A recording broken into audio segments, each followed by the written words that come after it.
കാഞ്ഞൂരിൽ പുതുതായി ആരംഭിച്ച chicken stall Nannamukku ഗ്രാമപഞ്ചായത്തിലെ ഉദ്യോഗസ്ഥർ അടച്ചുപൂട്ടി.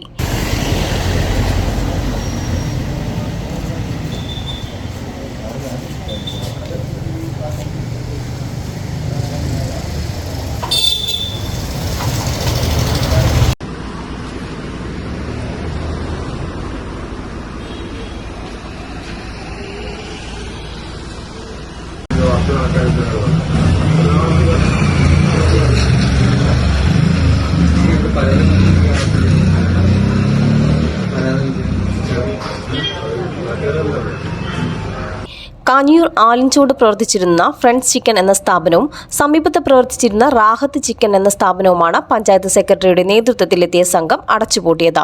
മതിയായ സുരക്ഷാ മാനദണ്ഡങ്ങൾ പാലിക്കാതെയാണ് അറവുശാലയുടെ പ്രവർത്തനമെന്ന പരാതിയിലാണ് നടപടി. ആരോഗ്യവകുപ്പിന്റെ നിർദ്ദേശത്തെ തുടർന്ന് Nannamukku panchayat secretary Vishakh V, assistant secretary Manoj Kumar, head clerk Satheesan TM, clerk Latha, OA. Sreedevi, TS. Subhash, police officer Arun എന്നിവരടങ്ങുന്ന സംഘമാണ് കോഴിക്കട പൂട്ടാനെത്തിയത്. മാനദണ്ഡങ്ങൾ പാലിച്ച് ലൈസൻസ് എടുത്താൽ പ്രവർത്തനാനുമതി നൽകുമെന്നും ഉദ്യോഗസ്ഥർ പറഞ്ഞു. CNTV ചങ്ങരംകുളം.